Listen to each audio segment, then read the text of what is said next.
July 15th, 2019 to order. And if you would please stand for the Pledge of Allegiance.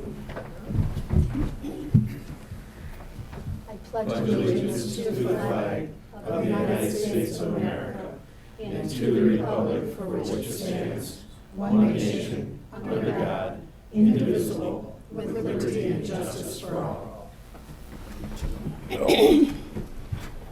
Sandy, could we have a roll call, please? Councilmember Shippers. Here. Bowman. Here. Ingalls. Here. King. Here. Mayor Folkins. Here. And at this time, if we could get a motion to approve this evening's agenda.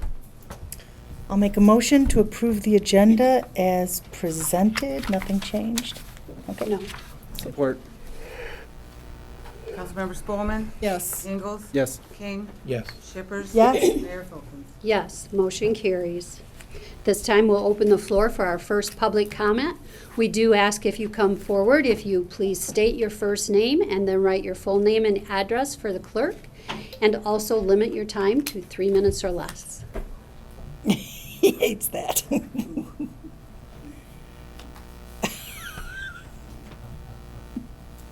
Excuse me, Randy? Oh, You sure? no. Oh, no. You sure? I'll check you later. Okay. Good evening.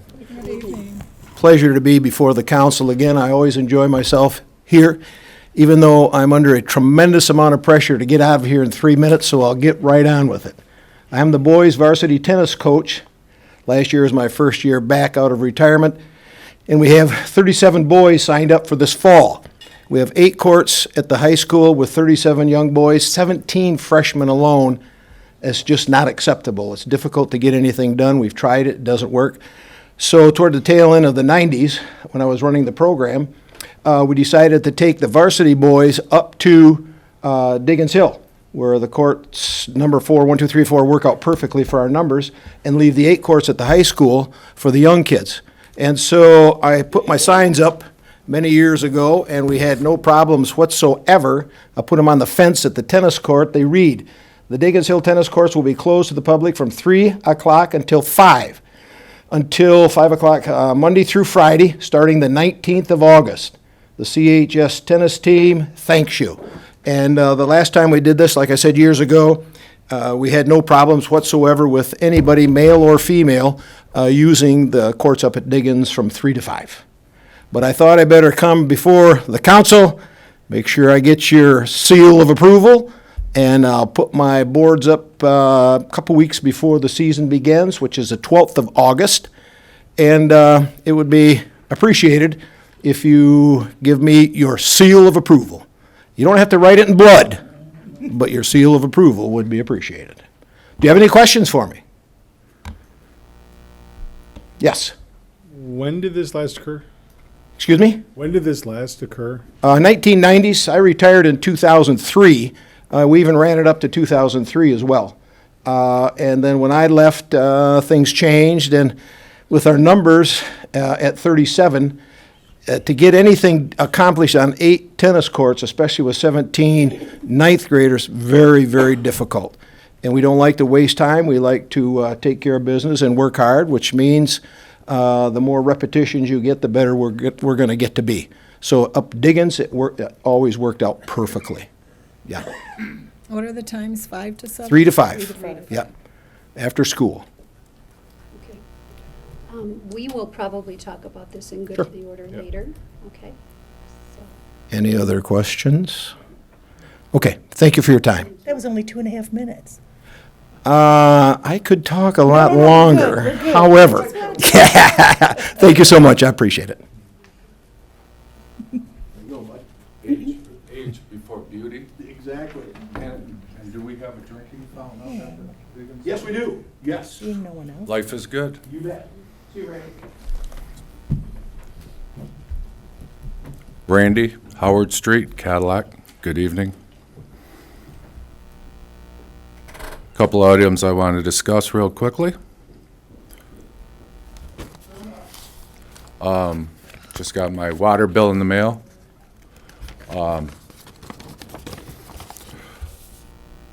And it seems I'm not for sure if our new increase is, I haven't double checked, but Again, was not the city manager just here? Okay. Water bill, you guys did the switch and bait on us. You raised our water bill for the next 2 to 3 years or better. And Marcus received a 5% increase, which is unnecessary, and plus his other perks. Second, I'm just going to discuss briefly PFAS. The city of Cadillac discharge. What industry or what facility is creating PFAS? And can the city identify which company or industry is discharging? Will the city identify that? I did some research. I know the DEQ webpage and water quality standards, and I know they're in the like 12 parts per billion. So we are discharging PFAS into the Clam River.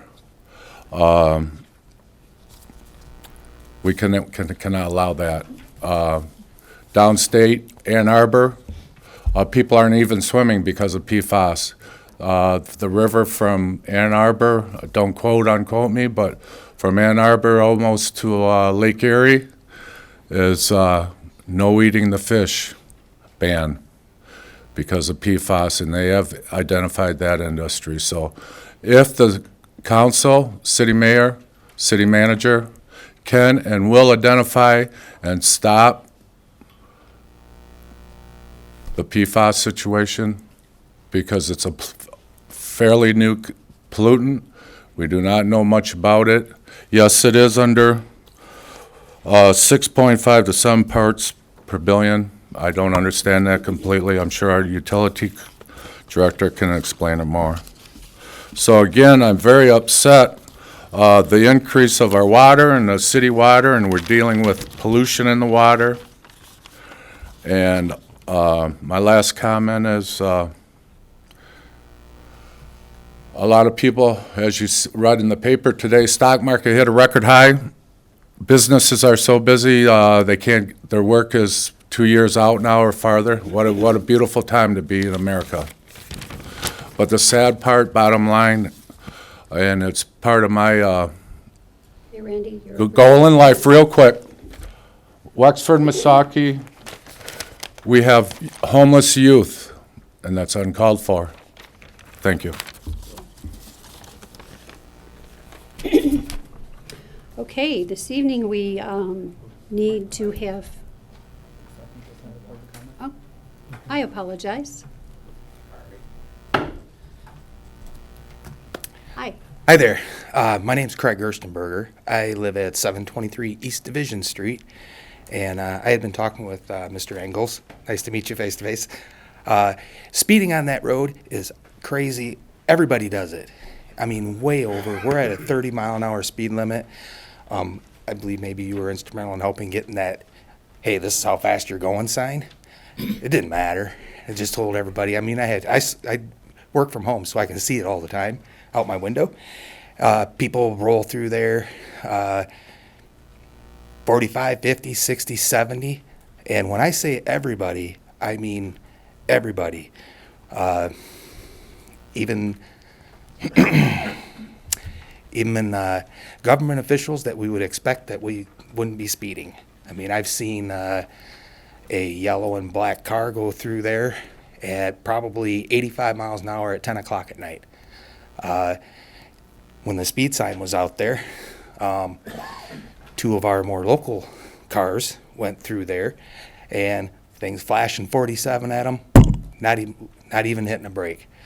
One van going north, or going towards Lake City, was going to speed limit. Truck behind them gets upset, honking the horn. Actually took a water bottle and threw it at the car ahead of them. It's just crazy. There's kids there. I was a little bit late today because it takes forever to get out of my driveway because people are, going way too fast. So I would just like to ask something to be done. Thank you. Thank you. What street was that again? What street was that again? East Division. Division. Yeah, it's East East Division Division. Street. Okay, thank you. Basically, people come up that 30 mile an hour, and they come over that hill, and they just blow through there. The curve slows them down because they have to, most of the Before time. that, it- Most of the time. I've seen other places where we have little rumble strips in the asphalt just to kind of let everybody know, hey, there's a change going on here. I don't know if that's possible. Tell you the truth, if you want to get the coffers built up, sit a car up there on the curb and sit one up there on Carmel and just start depositing the checks. I'm serious. It's crazy. So anyway, I appreciate your time, and Mr. Engels, thank you for helping out too.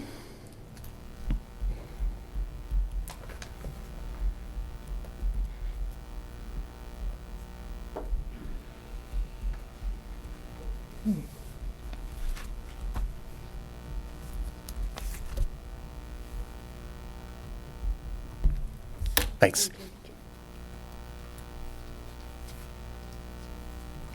Seeing no one else, we'll close public comment and move to the approval of the consent agenda. And this evening, we do have the minutes from our regular meeting that was held on June 17th, along with the minutes from the closed session that same evening.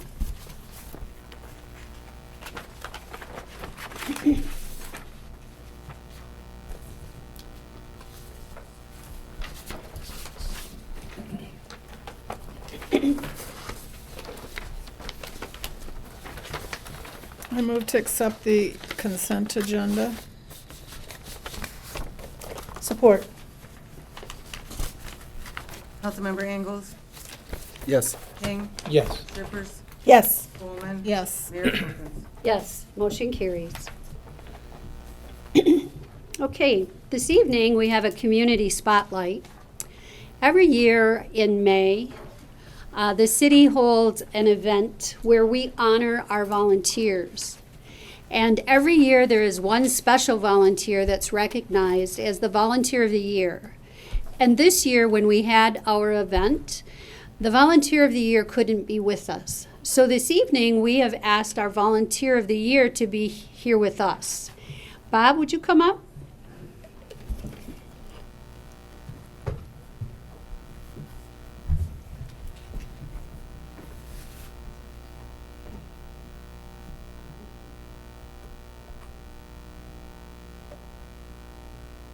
So Bob has been serving on the Cadillac Planning Commission for the last, he has been here since 2003.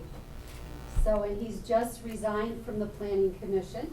But this year, I wanted to present you with the Mayor's Award of Recognition for Volunteer of the Year. Bob Peterson, in appreciation of your service on the Planning Commission, you are awarded the Volunteer of the Year. Thank you for playing a vital role in our community and in the growth and prosperity of our community, and for helping to make Cadillac a better place to live, work, and play. Your enthusiasm, dedication, and extensive service to the city of Cadillac and its citizens are to be commended.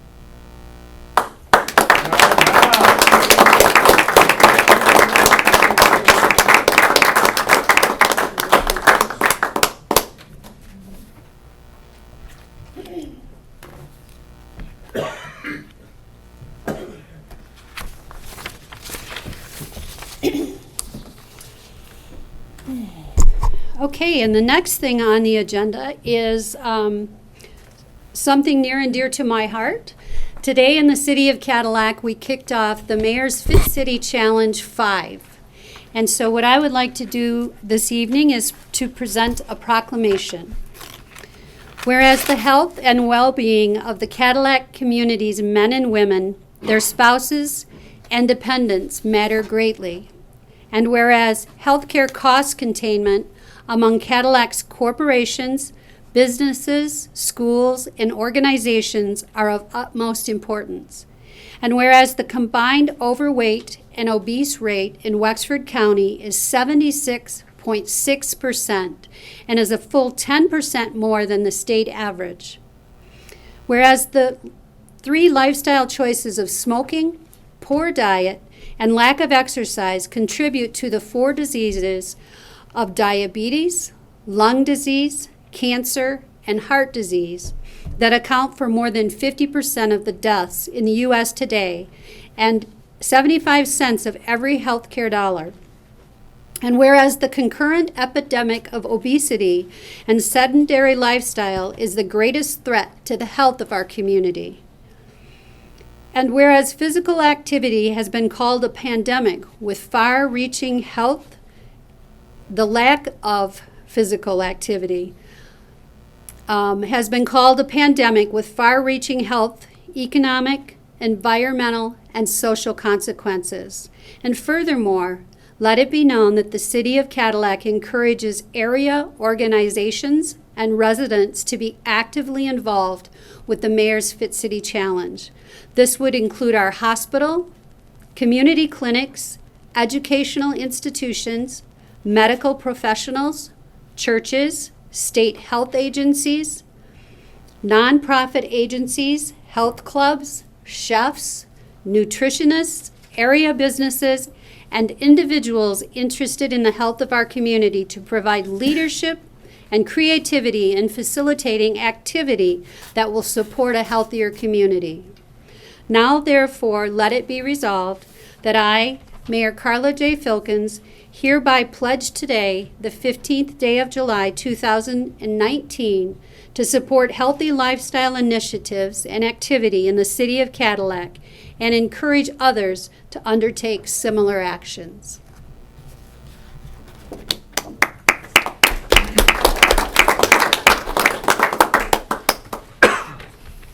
Okay, that will take us to the first of our public hearings this evening.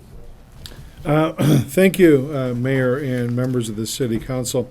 The first public hearing this evening is a public hearing to consider the conditional transfer of property from Clan Lake Township to the City of Cadillac pursuant to Public Act 425.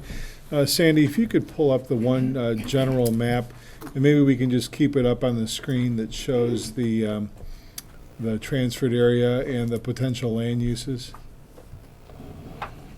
That would be great. Tonight is the culmination of several years, and I'm not quite sure how we'd even try to capture how many years, Mike, but certainly as long as I've been here, which will be nearly 10, but it started long before that. I want to say somewhere between 10 to 15 years. But tonight is the culmination of some significant intergovernmental agreement coming together for the purposes of economic growth and development for our entire Cadillac area. What the city attorney will brief the city council on in just a moment are highlights of what this agreement is. And for those of you that are at home or here in the audience, this is essentially the packet of all of the documentation and legalese that makes all this happen. So we're looking at several hundreds of pages of work coming into all of this. Mike, without me continuing to ramble on, why don't you jump in and provide some of the highlights of the 425, the land uses, and how it is really a win-win for the organizations involved. Sure. So as the council knows, this has been a long time coming, and two things happened prior to the meeting tonight that were critical to getting to this point. One was Herring Township and Clam Lake Township passing a resolution rescinding any prior Act 425 agreements that they may have had covering a part of the transferred area that we're talking about tonight, and Clam Lake approving a 425 agreement that's the same one in your packet of documents here tonight that happened last week. So the city now has to hold its public hearing to approve the Act 425 agreement that we've been working so hard to negotiate. So if you look in your packet, I'm going to refer to these by tab numbers. And I want to make sure that the first tab that you should have is the interim stipulated order. Is that right? Mm-hmm. Okay, so this was an order, as you recall, we had a settlement conference in the Wexford County Circuit Court several weeks ago now, where the parties got together and ultimately approved authorizing their respective counsel to enter this interim stipulated order. This interim stipulated order encompasses all of the documents included in this binder that you've been provided. The first, obviously, and the most important is this Act 425 agreement, which is the next tab. So an Act 425 agreement is a conditional transfer of property from one jurisdiction to another jurisdiction for the purposes of an economic development project. That economic development project in this case encompasses both the Terry D property, which is indicated in white on the overhead map that you have on the screen, as well as that portion of property that is colored purple and brown to the south. All told, it's some approximately 750 acres of property. In that agreement, under Act 425, the parties can transfer that property for an initial period of 50 years with a subsequent renewal period of an equal 50-year period. So the potential is there for this conditional transfer to last 100 years. There's also, that agreement will have to be renewed after the first 50 years. Part of this whole settlement is also conditioned on several other documents that we'll go through in a minute, some of which is included in here, which were amendments or first amendments to the development agreement involving the Cadillac Junction property, as well as land uses available in the Cadillac investment property to the south. Those are highlighted throughout the maps, which are exhibits to various documents included in the binder in front of you. So the first page of the 425 agreement is really both the introduction and recitals, and then Article 3 really gets to the heart of the issue, which is the conditional transfer of property. As a component of under Act 425, there is the opportunity to share tax revenue associated with the development of the property. In this case, the city has agreed to share 2 mills of the taxable value located in the transferred area. So as the transferred area is subsequently developed, 2 mills of the city's tax levy will be refunded to Clam Lake Township to make it whole for the conditional transfer to the city. That is included under Article 5, which is on page 5 under the revenue sharing portion.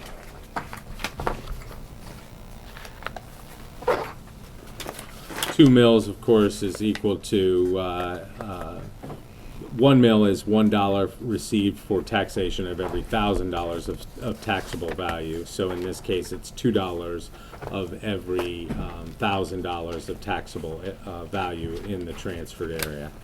Right now, all of the portion of the Cadillac investment property is vacant, and the only development that has occurred thus far has been in Cadillac Junction.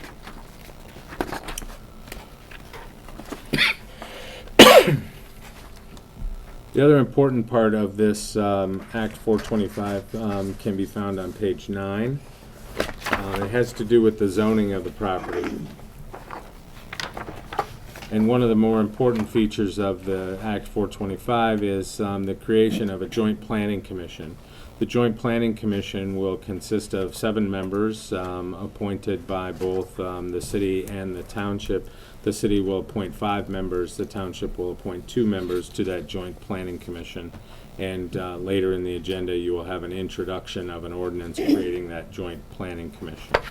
The joint planning commission will have jurisdiction over the transferred area, which will include both Cadillac Junction and the Cadillac investment property, but it will do so pursuant to the city's zoning ordinance.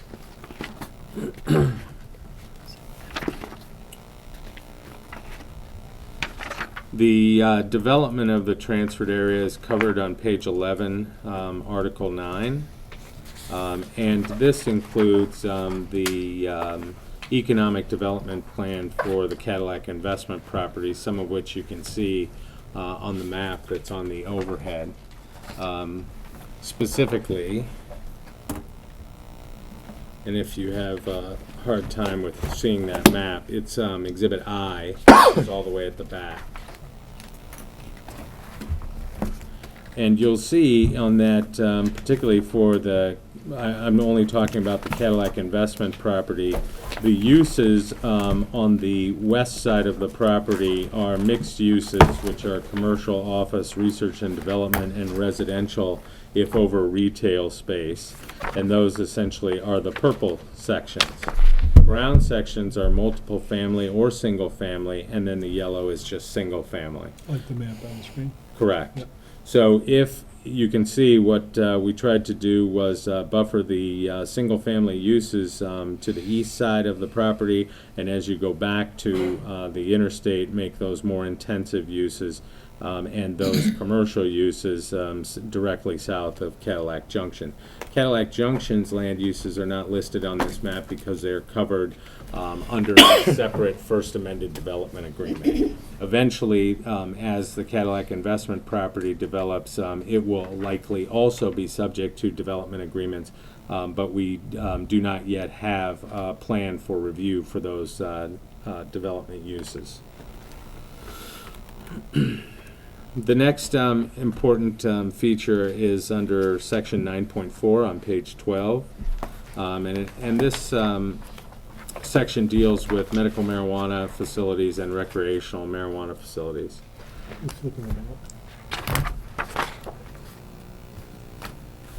So under this section, for a period of 2.5 years following the effective date of the agreement, the transferred area, which is both Cadillac Junction as well as the Cadillac investment piece, shall remain subject to the jurisdiction of Clam Lake, but only for the purpose of adopting and enforcing ordinances related to medical and recreational marijuana. If those uses are permitted elsewhere outside of the city, specifically in Herring or Clam Lake, then that jurisdiction will revert to the city for those issues, and the city can adopt policies or ordinances related to those uses. If again you look at the map, even after the 2.5 years, there are portions of the property where those uses would still be restricted.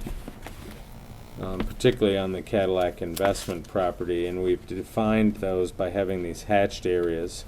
So if you look in the what I'll call the northwest corner with the crosshatch in the purple, those are marijuana facilities and establishments are permitted except for provisioning centers, marijuana micro-businesses, and marijuana retailers. In the polka dot portion, marijuana facilities or establishments are prohibited except for secure transporters and or safety compliance facilities. So should the city choose to do so after 2.5 years, you can allow those facilities in those areas on the Cadillac investment property. As you know, the city has not adopted any policies yet and still studying those issues, so that will be left to a future period. Another important part of the overall settlement is Article 10, which starts on page 13. As part of the overall settlement of this case, the city has agreed under certain conditions to provide wastewater service and water service to lands within what is now known as the Clam Lake DDA service area. That service area is the entire Clam Lake DDA, but will allow Clam Lake to construct the necessary facilities to deliver wastewater to the city at connection points within the city, as well as to allow the city, if the Clam Lake chooses to do so, build infrastructure to enable the city to deliver potable water, municipal water, to the Clam Lake DDA as well. That period will exist so long as the Act 425 agreement is valid, so 50 and 100 years.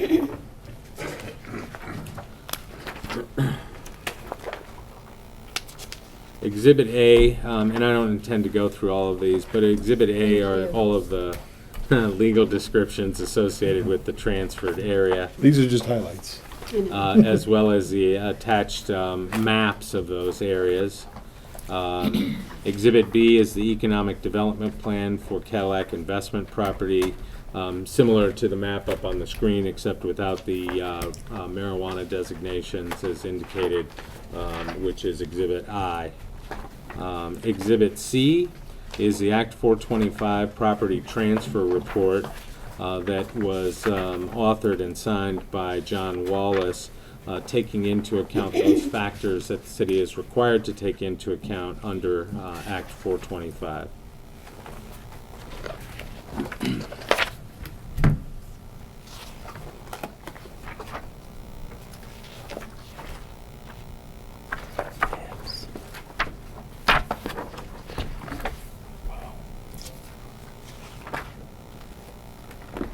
Exhibit D, large D, is the City of Cadillac Clam Lake Joint Planning Commission ordinance. This is a ordinance that will be introduced by the City Council later tonight. Exhibit E is the first amended development agreement. As you might recall, the city had approved a development agreement as part of the approvals for Cadillac Junction. We've amended this agreement to address some concerns that the townships had relative to the development of Cadillac Junction, but for the most part, it remained substantially the same as it was when the city approved it. Exhibit F is a map of the Clam Lake DDA. This, even though right now this is the DDA, if the DDA was ever dissolved or ceased to exist, this boundary line would still be the service area boundary for that area in which the city would provide both wastewater and municipal water for the term of the agreement. Exhibit G is the sanitary sewer service contract that the city has negotiated with Clam Lake Township for providing sewer service to the service area. And essentially what this contract does is the city would provide service to the service area at a rate no less than 1.2 times the rate city residents pay for that service within the city. And Clam Lake is responsible for building out all of the infrastructure in order for the city to provide that service. During the term also, the city is by contract providing the operation and maintenance of that system for the term of the Act 425. Same with respect to the water service contract, which is Exhibit H. Same essential terms as the sewer contract, although obviously dealing with a different commodity. And then Exhibit I, which is the map that you've been looking at, which is a limitation on the recreational and medical marijuana facilities. So, I know it's a lot of materials. It's taken a long time to get to this place, but I am pleased that we are at the end. Just in terms of procedure, the city is required under Act 425 to hold a public hearing. If after the public hearing the city wishes to approve the Act 425 agreement, we've provided the city with a resolution to do that.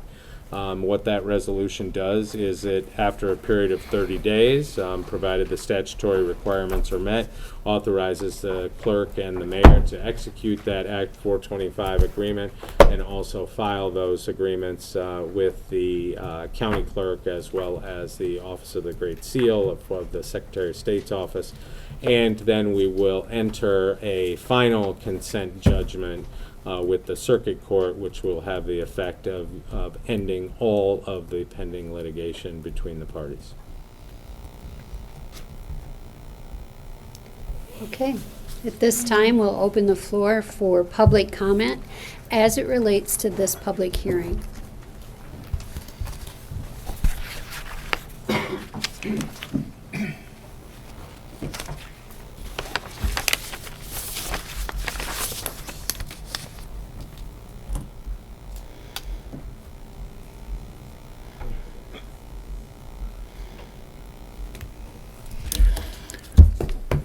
Good evening. I'm Jim Vanderlaan from Terry D. And it's been 12 years, Marcus. Yep. And I'm not sure I want to stand up here after we announce that we're going to be a fit city. I don't know if I can hold my stomach in for 3 minutes, but I'm going to try. But anyway, Mayor and members of the City Council, tonight, the City of Cadillac has the opportunity to approve an Act 425 agreement with Clam Lake Township, which will transfer jurisdiction over Cadillac Junction from Clam Lake Township to the City of Cadillac. Clam Lake Township approved this agreement last week. Terry D., the developer of Cadillac Junction, urges the City Council to approve this Act 425 agreement this evening. Approval of this agreement means that development of Cadillac Junction can proceed in the very near future. There has been significant interest in Cadillac Junction from the potential commercial owners and tenants now that the litigation has been settled. In fact, we expect a major announcement in the near future, one of many such announcements over the coming years. It is our continued belief that Cadillac Junction will provide significant new revenue sources to the City of Cadillac and Clam Lake Township, together with hundreds of jobs for the region. Cadillac Junction will be a destination of the region. It has been a decade-long battle to bring Cadillac Junction to the city. With your approval of the 425, it's finally coming to pass. On a very personal note, John and I and our spouses, along with our new team member, Deanne Brinks, who was unable to attend the meeting tonight, we want to personally thank you, the City Council, for standing beside us, for persevering and sticking with us throughout this controversy.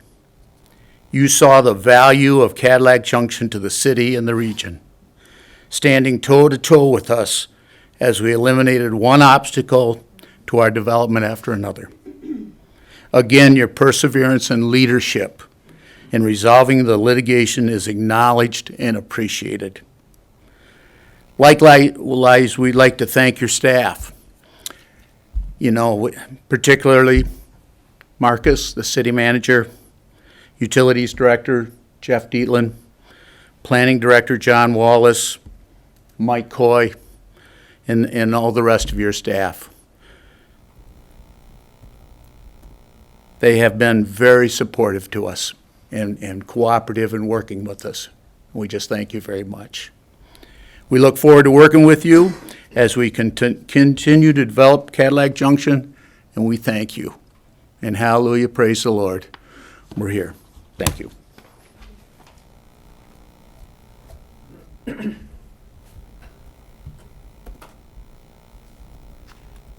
Okay, seeing no one else, we'll,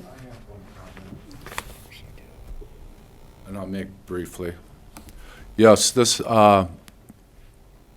development has taken 12 years.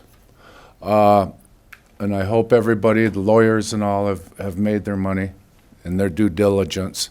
But for what this gentleman has gone through all these years also. Will it be a good thing for Cadillac? Sure it will. Will it bring more people to the town? Yes. Okay, real quick, again though, this is gonna impact our water and sewer systems. And again, it will affect the citizens of Cadillac. And will we benefit from this project? Well, hopefully, there'll be jobs, etc.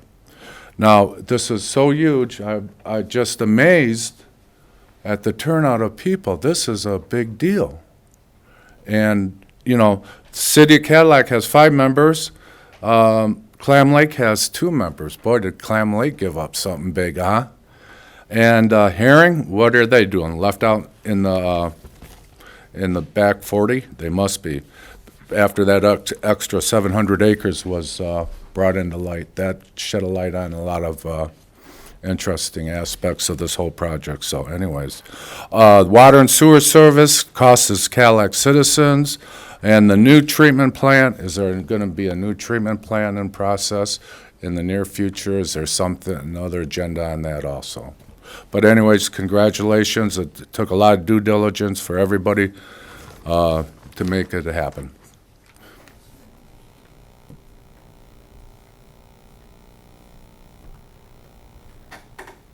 Seeing no one else, we'll close public comment and open discussion of the council. I've been asked this week for some clarification on what happens at the end of this long agreement. What happens after 50 years? What happens after 100 years? The intention isn't that it goes back to the township. The intention is that it stays with the city. And then we're done with the agreement where we pay the 2 mills, right? That's correct. So if you turn to page 7 of the Act 425 agreement, Article 7 dictates the termination of that agreement. So the initial term is 50 years, and the term can be renewed for 1 additional term of 50 years or less upon the written request and mutual agreement of the city or Clam Lake. On the termination date of the initial term or any renewal term, the transfer area shall permanently remain in the jurisdiction of the city. And then the obligation for the sharing of tax revenue would end as well on that date.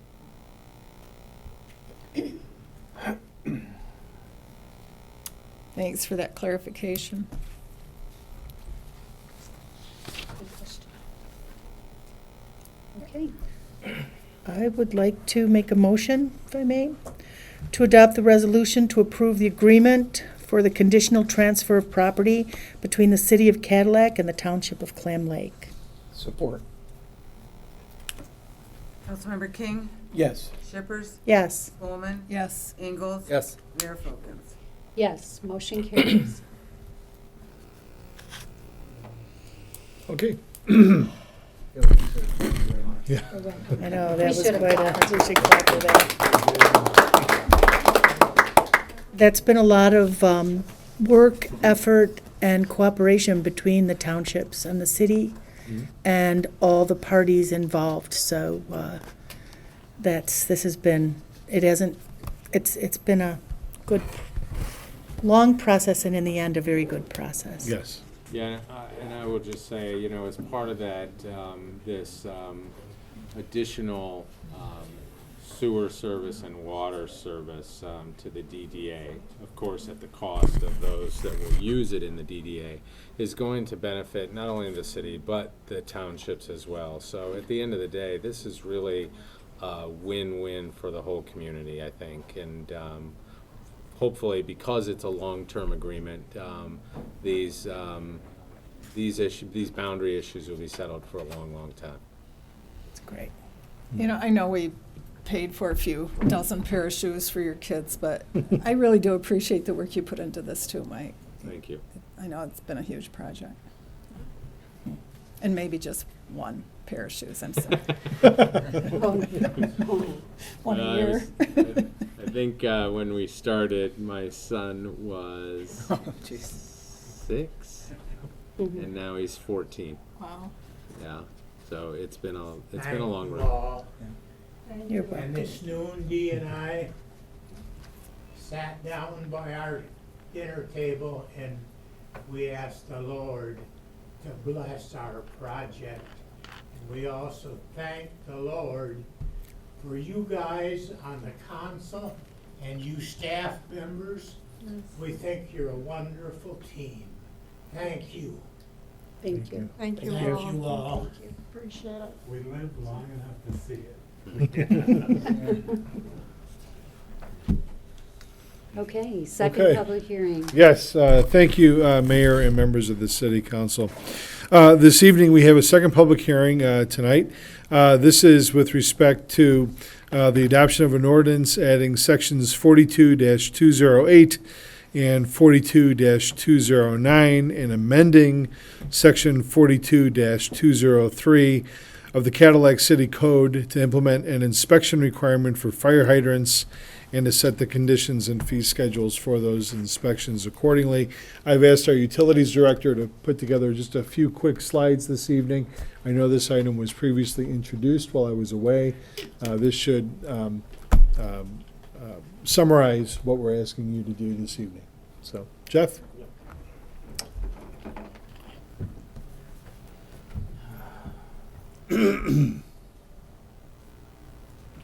Hello, Mayor, council members.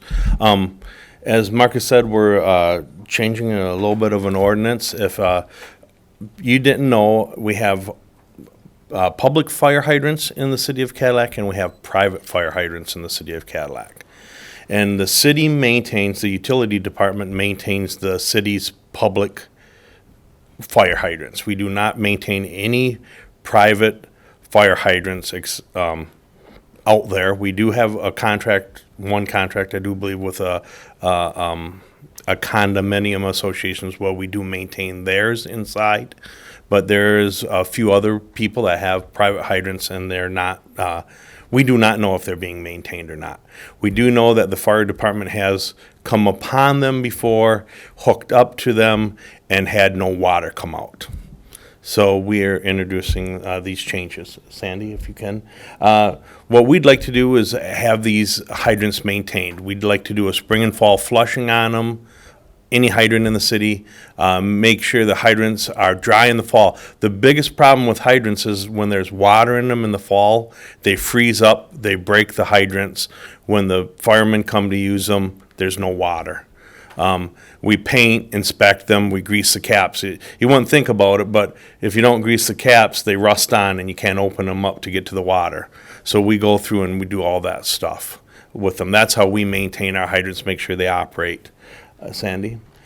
We find broken hydrants. This is an obvious broken hydrant that a car hit, but we're trying to avoid these broken hydrants, either city, which we maintain, or the private ones more specifically. And usually it's caused by a frozen pipe, but it can be caused by an accident, as we see here. Sandy, again. We currently, the utilities department currently charges the city $50 a hydrant per year to do this maintenance. 25 in the spring, 25 in the fall. We just charge 50 at one-time rate. What we are offering in this ordinance change is that the public same year cost, just broken down to spring and fall for the private people, and the public can contract their own maintenance with the private provider if they want it. So if you have a private hydrant, you can have your own guy come and maintain it, or you can have the city maintain it. But we just want a record that it has been maintained, so when the fire department rolls up to it, it operates. And last one, Sandy, color scheme, we're gonna city-owned hydrants and inspect it. If it's city-owned and city inspected, it'd be the yellow bonnet and the red barrel. If it's a privately owned but inspected by the city, it'd be a red bonnet and a yellow barrel coming up. And if it was a privately owned, privately inspected, it would just be a blue hydrant out there. That way the fire department would know when they rolled up, is this a city hydrant? Is it a city-maintained hydrant? Is it a private hydrant? And they can at that time decide whether they want to use it or not. So, and again, I think the big thing here is that we're giving the public or the privately owned hydrant owners the option of either using us or doing it on their own, hiring somebody and just sending us a letter that indicates it's been maintained. Jeff, the ordinance does provide a fee schedule, though. It shows an April inspection of $25, an October inspection of $25. Which would be the $50 we charge the city. Okay. We're just breaking it down because somebody might use this in the spring and use a private contractor in the fall. Okay. So instead of locking them in for a whole year, we're just locking them in for one inspection. That one inspection we do, we'll charge them for. And then when we do the next inspection, we charge them for it. I think we asked you before, but how many of these are there? Private hydrants sell probably about 30 in the system.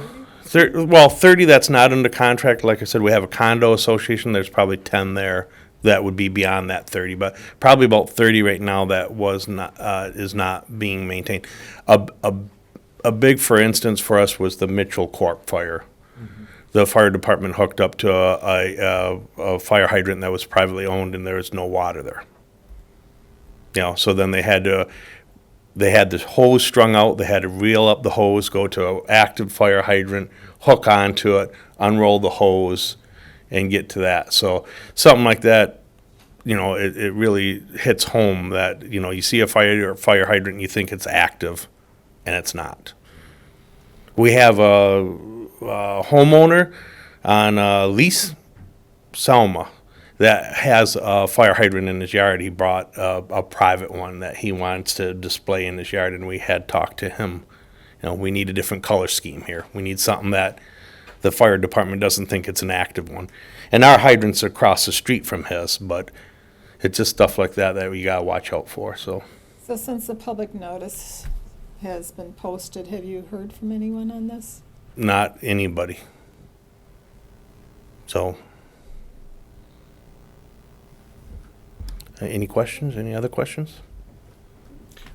If I may just throw out some additional to the city council, I think, the order of magnitude is rather small when you're looking at how many hydrants we have system-wide versus how many hydrants would qualify or would be classified as private. Mm-hmm. When we work with development occurring, one of the big developments that we had, I remember working with about a couple of years ago, was the jail project. Mm-hmm. Some of those hydrants, I think, are private, are they not? Yep.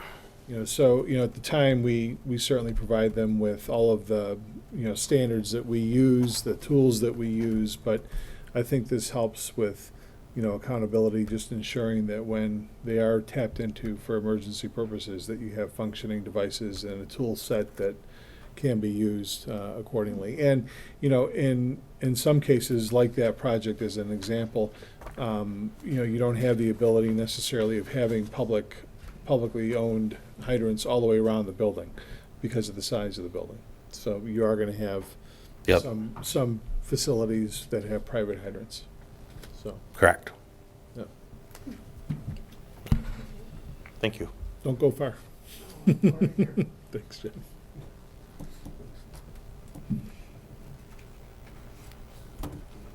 Okay, would anyone entertain that Do we motion? need a public hearing? Yep. No motion. A motion. At this time, we'll open the floor for public comment as it relates to this hearing only. I apologize. Seeing no one, we'll close public comment and move to the council for any discussion or to make the motion. I'll make a motion, I suppose, to approve the resolution to adopt ordinance adding sections 42-208 and 42-209 and amending section 42-203 of the Cadillac City Code to implement an inspection requirement for fire hydrants and to set conditions and fee schedules for inspections. Support. Councilmember Shippers, Yes. Bowman, Yes. Ingalls, Yes. King, Yes. Mayor Folkins. Yes, motion carries.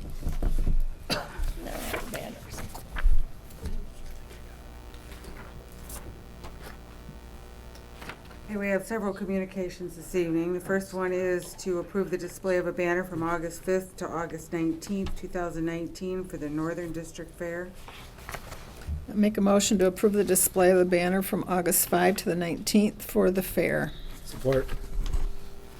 Councilmember Spelman. Yes. Ingalls. Yes. King. Yes. Shippers. Yes. Mayor Folkins. Yes, motion carries. Next request is to approve the display of a banner from July 16th to July 22nd, and the requested street and parking lot closures on July 19th to July 20th, 2019 for the Festival of the Arts. I'll make a motion to approve the request for the Cadillac Festival of the Arts as presented. Support. Councilmember Ingalls. Yes. King. Yes. Shippers. Yes. Spelman. Yes. Mayor Folkins. Yes, motion carries. The next request is to approve the display of a banner from July 29th to August 5th and the closure of Lake Street between Harris and Cass from 12 p.m. on August 9th to 10 p.m. on August 11th, 2019 for the Call to All Family Festival. I've got a question on this one. I'm worried about Friday at noon all the way through Sunday night, closing that off. Have we done that before? I believe we did last year. Okay. Yep. Did we not? Sandy, do you recall? I don't know. I was just told it was a 2 day. Or Ken, do you recall? closure is just August 9th? It's Friday at noon all the way through Sunday at, what, Is that the- 10 p.m.? That's a good question. Do you recall? Same as last year? Yeah, we have. Yep.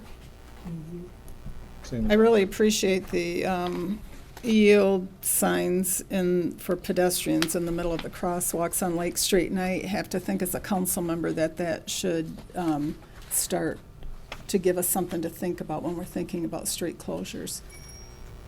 If there's just some pedestrians walking across there, I don't know if it's important to close the street as important as it used to be, if the cars are really doing a good job of stopping.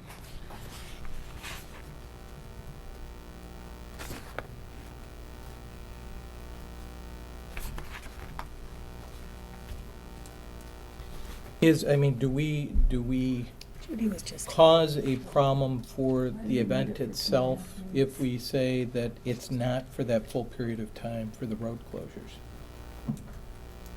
We would need to ask the event organizers if that causes an issue. Judy we- was just here and she left. Yeah, I know, over she the- left. As Public Works just commented, we did the closures last year.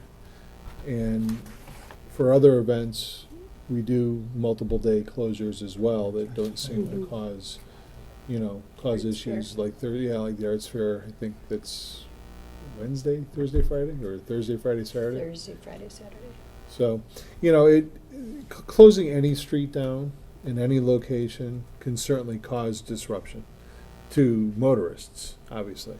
To event goers, it creates more of an event atmosphere when you have, the location sort of boxed in, and also a sense of security, knowing that the streets are barricaded. Not that you shouldn't still look, because somebody might blow through the barricade. But we haven't experienced much aggravation with having multiple day closures in the past. The reason I ask is with the new farmer's market and everything else, it's getting more congested down there. So people that live in town are more sensitive to the fact that they can't get through. You can't just zip around like you used to be able to. No. Right. You have to really go all the way around. I think that's a good thing. Yeah. Well, in fact, we've talked just behind the scenes in staff meetings about actually adding or looking at adding stop signs at Cass and Lake and at Harris and Lake to also be a way just to continue to slow traffic down, in addition to what we've done with the sort of caution yield for pedestrian signs along Lake Street as well. So we're not quite moving forward towards a total closure, obviously, but just looking at how to continue to manage traffic flow is certainly something that we're really sensitive about. But it's ultimately it's up to council if you guys choose to not approve it for that duration or to modify it. That is what it is if you want to make a change. I gotta say that this motion isn't correct. The dates aren't correct. They don't match up with the request. Obviously, that's what was confusing. And it looks like we have time to get some clarification on this and maybe some specific events that they're doing that they would require street closure from, and we can address that separately at our next meeting. Does Mike? Councilmember, what dates are you referring to? I'm just going off of the request planning guide. Well, on the Call to All Family Festival motion that's presented at the top of page 3 on our agenda, it says July 29th to August when 5th. That's for the banner. That's the banner That's the starts. banner. Oh, okay. Yeah. And then the So then the August 9th. closure is August 9th. Yeah, the next to one. That allow. was provided separately this evening in the. Yeah, I remember looking at the banner one with the council packet, but I didn't see the rest of Yeah. Yeah, this. the closure was not in the packet. Right. We just- I still think we can Do look we at have them time, Ted? separately. We could actually do a motion for the banner tonight Yeah. and then just table the road closure. Yeah, you could bring the road closure back. Your next meeting is Monday, August 5th. I'm really, So- I have to say, I'm opposed to closing the road for 3 days for this festival. Mike, do you know, have you worked with them on this? Our event committee met. The event- I don't have a copy of that. Did they have stuff they were putting in the We street? do typically ask people, is it really necessary to close it, for that entire time? Or can it be, reopened after a certain time? But then, you've got to have staff, to deal with the barriers and so Right. forth, but. Right. Like the Lakeside cruise, when they did that, they actually moved them back and forth. So they're out there, but it's not shut down from the first date on there So for this- the whole time. I don't think that was clarified if they were gonna do that or not. And we can I can see it if there's a concert going on at the pavilion, and there's gonna be a lot of people walking across there from the parking area, or if there's a tent, like with the Festival of the Arts, and they have to have a tent in the street. So that's the kind of information I would need to make a decision. And on this form, they did check yes with, will your event include use of generators, food trucks, grills, fireworks display, or a tent membrane So they're structure? planning on So putting they those may there the plan whole on 3 putting days. something in the street. All the different closures they're asking for, City Park and all that, is in that packet that I. Right, right. But I'm what they thinking need that- to use Lake Street for is the question. Are they putting something in the street? That's what I'd like to know. I wish I didn't leave. Was anybody there last year? Did they do that? Did they have stuff in the street? I was out of town. Good time. Well, We if, had to go to a school board meeting. Oh, I guess I put out a motion to approve the display of a banner from July 29th to August 5th, 2019, and request that we table the street closure for further clarification on the need for the closure and put it on our agenda for the next meeting. Support. Councilmember King, Yes. Shippers. Yes? Spelman. Yes. Ingalls. Yes. Mayor Filkins. yes, motion carries. The next request is to approve the closure of Lake Street between Harris and Cass from 6 to 10 p.m. on July 17, 2019 for the Rotary Club concert.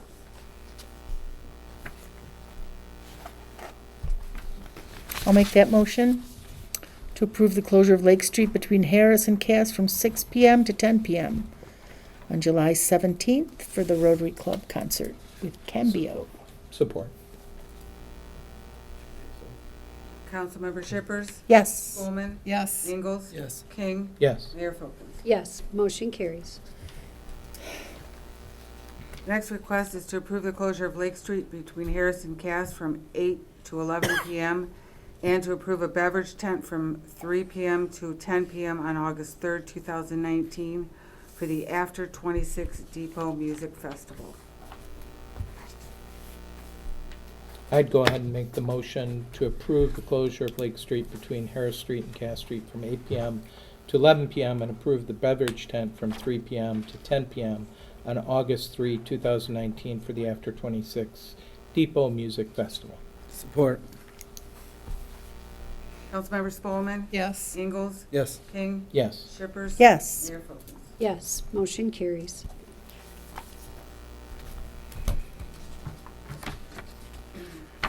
Moving on to appointments, it's being recommended to approve the reappointment of Steve Barnes to the Downtown Development Authority for a 4-year term to expire on August 1st, 2023.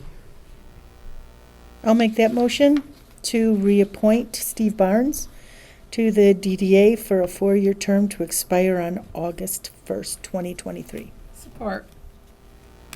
Councilmember Ingalls? Yes. King? Yes. Shippers? Yes. Spelman. Yes. Mayor Folkins. Yes, motion carries. Also being recommended to approve the reappointment of Gloria Frost to the Housing Commission for a 5-year term to expire on July 19th, 2024. Motion to approve the reappointment of Gloria Frost to the Housing Commission. Support? Councilmember King? Yes. Shippers? Yes. Spelman. Yes. Ingalls? Yes. Mayor Folkins. Yes, motion carries. Last request is to approve the reappointment of Robert Gammons to the Election Commission for a 4-year term to expire on June 1st, 2023. I'll make that motion to approve the reappointment of Robert Gammons to the Election Commission, 4-year term to expire on June 1st, 2023. Support. Councilmember Shippers? Yes. Spelman. Yes. Ingalls? Yes. King? Yes. Mayor Folkins. Yes, motion carries. And that takes us to the city manager's report for this evening. Thank you, Mayor and members of the City Council. There are a couple of items on the report this evening. The first one is regarding bids and a recommendation for a new street sweeper. As you'll notice in the council communication, we had dollars appropriated in our prior fiscal year 2019. However, given the fact that we hold on to this kind of equipment for quite a long time, well beyond essentially their recommended life, they kind of go into functional obsolescence before we look at getting a new one. We wanted to make sure that we could test and essentially check out various models before developing a recommendation. And so prior to soliciting competitive bids, our Public Works Department did that, and that pushed us beyond our fiscal year 19 timeframe. And so we are obviously in fiscal year 2020 making this recommendation. As you'll see, there were 4 bids that were received. And our recommendation this evening is actually not for the lowest bid. I've asked Ken Payne, our operations manager, to address the council and to basically walk us through the bullets as to why our recommendation is what it is, to go with the MTech company's Johnston model sweeper. Ken, if you would please do that, I'd be grateful. Sure, that's fine, or where you're at, either or. It's good to see. Okay, good to stand, yeah. Hello, everybody. As he said, we've looked at several different sweepers, and we've looked like 2 years trying to come up with the best thing. This one here, the MTech company, they've got the Johnston sweeper. Some of the biggest things here was obviously we're taking care of the market in the plaza, and it needs to be power washed and then sealed every year. And this, we're able to haul over 2,100 gallons, so we have this giant power washer basically. Plus, where other ones didn't have a side vacuum, this one's got a side vacuum so you can sweep along and you can get all the gutter pans. Right now we're using 2 and 3 people to sweep it out for the sweeper to get to it. This has got stainless steel, the whole box of stainless steel, the water tank stainless steel, and our vac-all that's going to be 21 years old, it actually rotted out. Last year we were running it and we tried to push through and we started blowing wood chips out the top and actually this company, when they came in at that $303,000, we just figured there was no way we'd ever even come close to this thing. And when they offered us the $50,000 on that vac-all, I mean, this was hands down. I even stopped them right in the beginning and just said, this is where we're budgeted. This is what we'd like to do. And I mean, this machine was amazing. I wish everybody could come out and seen it, but so diagnosing stuff, the LED indicators. So you go through a lot of diagnostics and you're trying to find this stuff, and it takes a lot of time. This has a whole panel. You can open it up and it's got indicators right in it. It'll tell you which one's bad, and they're all universal. So if one's bad on the fly, you can take it out, stick the other one in, and then keep on sweeping. Yeah, there's several things. I talked to the city of Mason. They said they sweep up their town up 4 times faster than any other sweepers they've had. Not to badmouth any of the other sweepers, but this one is a demo. It's currently ready and able to be delivered probably tomorrow if I call them tonight. So. Just to try to, iterate, you went through it very well, thank you, Ken, but the bottom line difference between this unit and then the other sweeper units that we receive bids on is that given the newer amenities that we have, essentially the task or the job that the device is going to be used for goes beyond just cleaning the streets, but it's now going to be cleaning the public gathering places that we've constructed as well. And not that we couldn't continue to do that, but by having this unit, we're able to do it with essentially fewer people. Right. And having to deploy less equipment. Yep, and this one's got the wandering hose on it, so we can do the big one on the back, so you can do the catch basins, and it can actually go off to the side for safety, so you're not right off the back. Like our vac all was, you were off the back all the time, so you're working in a hole and there's traffic coming towards you, and everybody's looking down. They're not looking at what's behind them. My understanding also is that we don't need a budget amendment for this, that there are funds available in the Stores and Garage Fund to cover this purchase price. Yes, correct.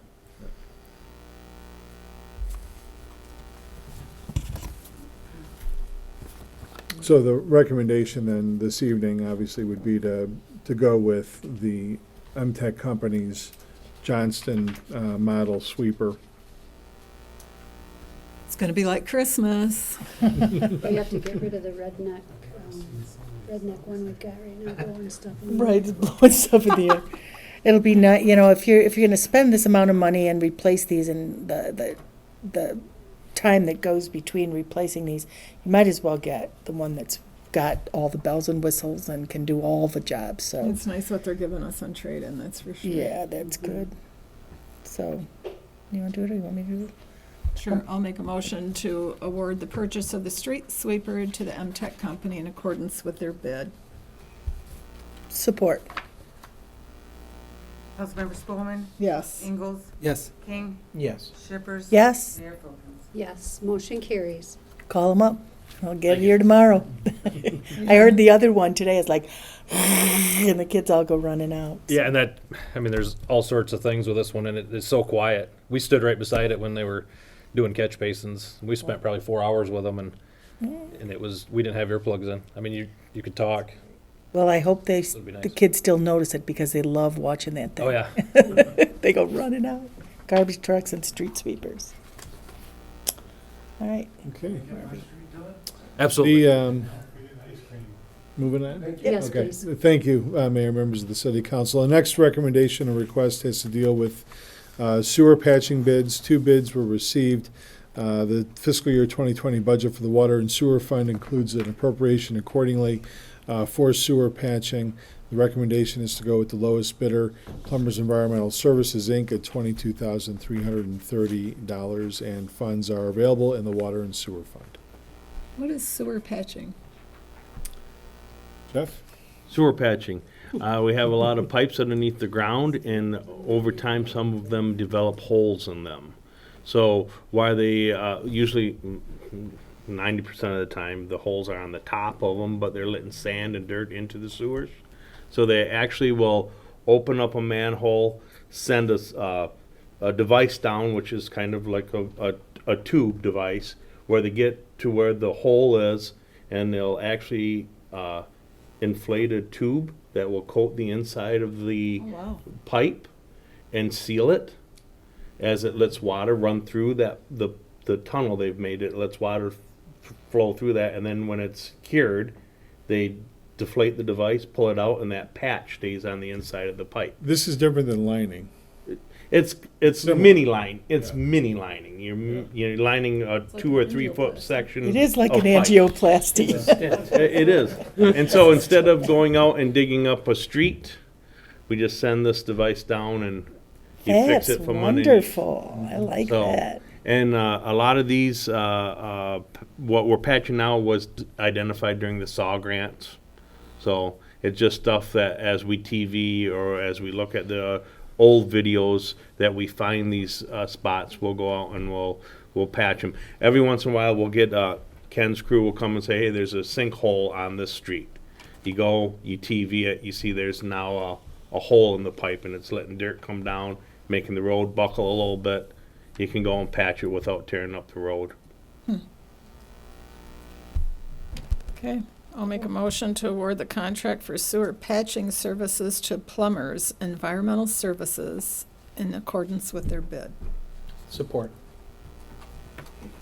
Councilmember Ingalls? Yes. King? Yes. Shippers? Yes. Spelman. Yes. Mayor Folkins?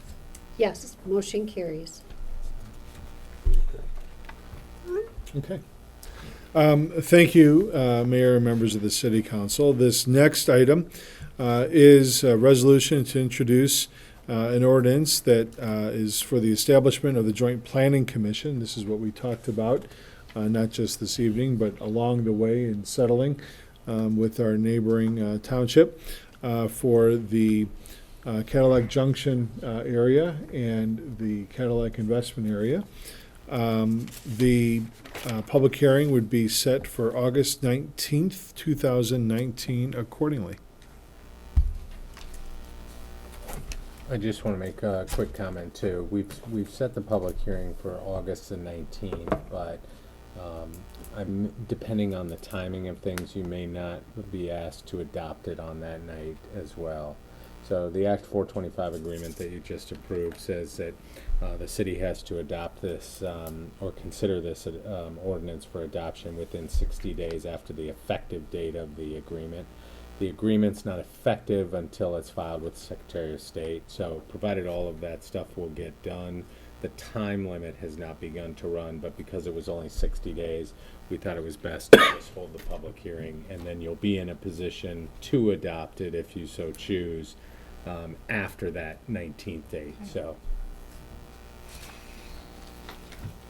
I'll make a motion to adopt the resolution to introduce the Joint Planning Commission ordinance and set a public hearing for August 19, 2019. Support.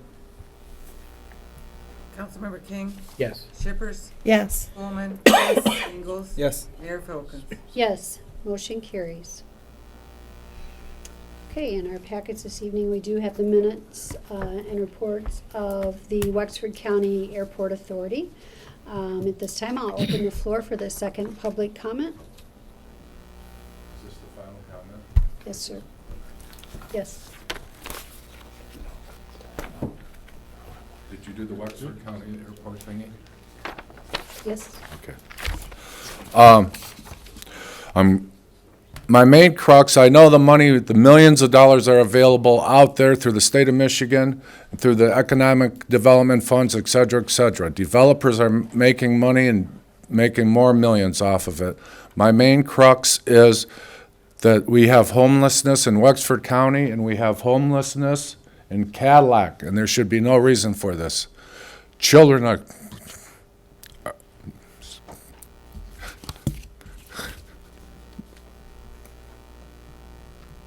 our youth are going to bed hungry and waking up hungry.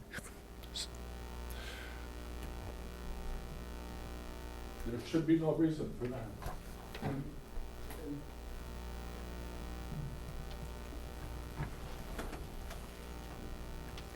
Seeing no one else, we'll close public comment, and then we had tabled item. Still tabled for this Still evening. tabled? Okay, But we're working on it. all right. And that would move us to good of the order this evening, if anyone has anything. Yes, a couple of quick things. Apologize, did not know that Mr. Ellenboss was coming in this evening. Otherwise, we would have had that just as a part of an action item under communications or the city manager's report for the request.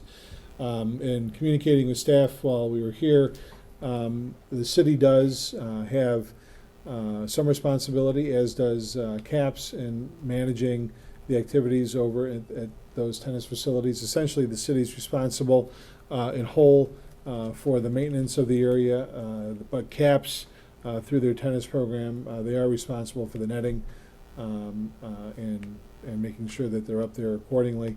If the city council would like to, you could, before you adjourn this evening, approve essentially allowing the tennis program to utilize that facility for 2 hours during their tennis season, which is something that they used to do back several years ago. They still do So, it. or they still do it? They still do it, Okay.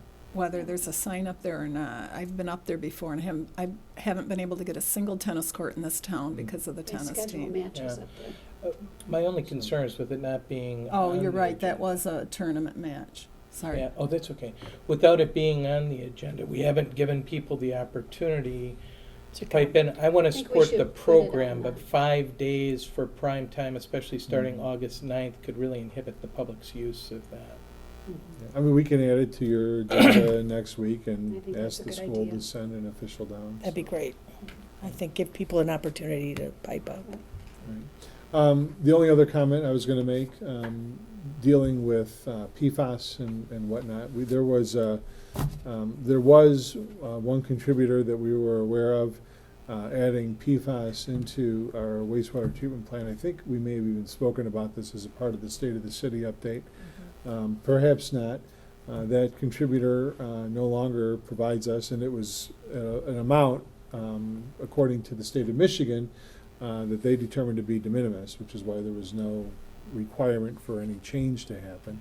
But they are not bringing us their waste anymore. In fact, it's now being injected into a deep well. So I'm not sure if that's better or not. I know that Probably waste that not. was brought to us was being I treated. probably would have rather treated it, yeah. So, the other part, I think, of a question that may have been raised was regarding our rates, our new rates going to effect at the end of this month, so. And once again, the rates are not relative in any way to your salary or No. benefits. That's a completely Totally different fund. Enterprise We fund. say that every time, but he leaves before hearing it. so. Not the general fund. I have a couple of items, Mayor. Okay. The first, Nancy Brown has asked me to announce that she is working on a community piano project where she's procuring an upright, I believe, piano, and it will be placed in a business on Mitchell Street in the entryway, so it's actually outside. That will be available for anyone and everyone to play. It'll be painted, I believe, by some of the folks that go to the Landing Dance Academy. I believe that's where the piano's going to be located. So that'll be fun. Nice. I tried to get a date and I couldn't. Stay tuned for that one. Nice. And as I mentioned earlier, I really appreciate the stop or yield for pedestrian signs in the walkways that are in our heavy pedestrian areas. Thank you so much. I have a list of a few other places that I think I'd like to see them, but maybe I'll I have use. one more coming for Cass. Okay, for the farmer's market? That's on my list, and maybe the skate park. Oh, I'm and, sorry. Yeah, in the sound that garden. You know, it's those crosswalks that are in an area like not at an intersection, I think, that are the ones that we really Yeah. need to remind vehicles that they have to slow down. Oh, and on Mitchell Street, right outside of Herman's, there's a crosswalk that you have to cross 4 lanes of traffic and there's no light there. That's a tough one to get across. And I've continued to hear complaints about Chestnut Street. So I don't know what kind of work is being done to try to do some type of a temporary fix in some of the really bad places on it. But yeah, We are looking at something. It would be premature to announce that we actually have something in place, but we are looking at trying to partner up with some of our other street projects that are happening to get more meaningful patchwork put in place so that it's not just, hot patch or cold patch that flies out when you drive over it, but putting something in until we can redo the street, which is the big plan with the grant dollars that we have allocated for it. And that's something just for council to bear in mind, is that the dollars that we have coming can only be allocated to certain roads. And so it's also a program that we cooperate with the Transit Authority and the Road Commission. So everyone kind of takes a turn in being able to access these dollars. So we're coming up, and this is the priority street that we're looking at doing the project on. That being said, we fully acknowledge that it's in rough condition. And with Ken here, you can probably add a little bit more about how we're looking at trying to do a program later this year to patch it up well enough so that it doesn't become. So it can last the way through it the looks. winter. So the plows just don't rip it out spring. again? Yeah, and the spring, exactly, so. Councilmember Spelman had brought up before in the past that railroad crossing. The rough railroad crossing, yeah. And my wife and I bike a lot, we Yeah. walk a lot, and I've seen a few people almost take I know. horrible spills on that. And I didn't know if those are separate grant dollars with the railroad, that can be something that's, Separate I'm just worried programs. someone's gonna get hurt. going Us too, over that. both on Chestnut Street and Mhm. Pine, Mhm. where it becomes Pine, and also on 13th Street. So Yeah. our engineers, consultants well aware of it, trying to work up a program as well. Yeah, I think the one on Chestnut's probably the most used by bikers. By bikers. That's my big concern too, is taking somebody out on And, that. and you're watching bikers because it's so drastic, swerving at the last minute before they get to those tracks. If there are cars there, it gets pretty dicey. Thank you. I have something that Youth Council did a movie on Saturday. Big Hero 6. I was not in town, but I've heard good things. Were you there for the movie? Didn't? And then the Youth Council is meeting this Wednesday at 4 o'clock right here. So if you'd like to come and be part of Youth Council, you could do that, or just come and check them out. There, some remarkable young people we have in our community.